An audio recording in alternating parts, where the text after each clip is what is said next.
bija labākais. Un tas ir Oļegs Mažēnovs. 25. numurs.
Čaļi, kā mēs varam vinēt tādu spēli, ja mēs nevaram, no kā mēs otro golu dabūnam?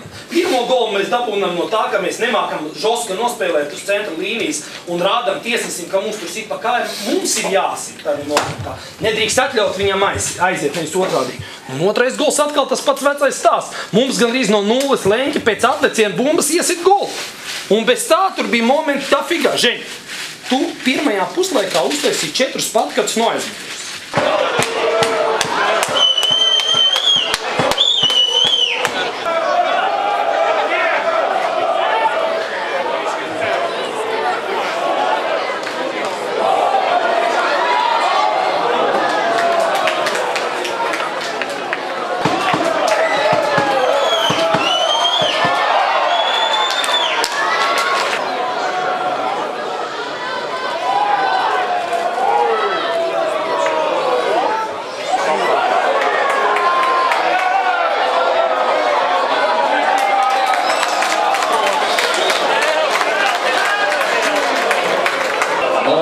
Kontrolētā durvis 7.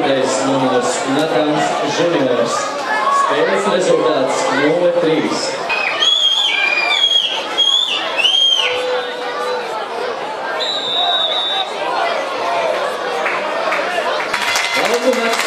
85. numurs Gins Reilenis. Laukumā dodās 6. numurs Visvaldis Ignatāns. Laukuma atstāja 21. numurs Ladislavs Kozlovs. Laukumā dodās 9. numurs Aleksejs Bespalovs.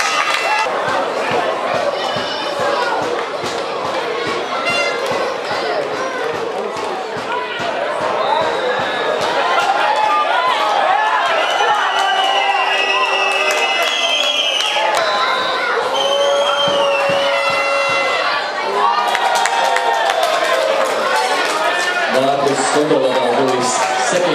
numurs Natans Juniors. Spēles rezultāts 0-4. Ik viens skatītājs uzrādot biļeti pie izejas varēs iegūt Pure produkciju kečupu aso.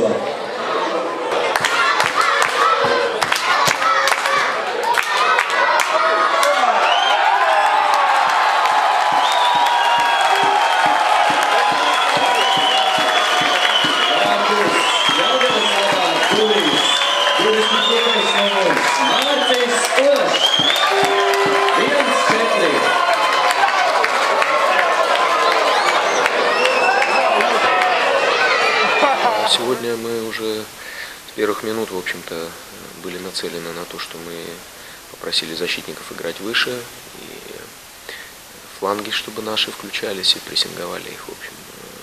Даже если это был простой вынос мяча за спину, это было опасно, потому что мы были рядом, и мы подбирали эти мячи.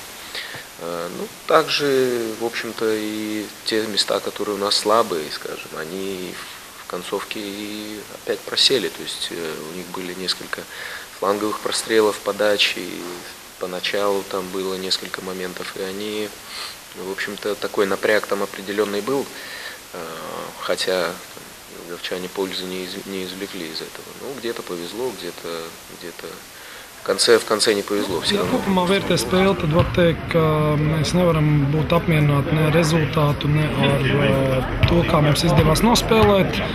Pretinieki nospēlēja pietiekami ātru, tehniski agresīvu futbolu, un mēs uz tā fona izskatījāmies nepārliecinoši, bet tā pašā laikā ir viela pārdomām, ir uz ko tiekties un strādāsim pie kļūdām, līdz nākamajai spēlē centīsimies uzlabot savu sniegumu.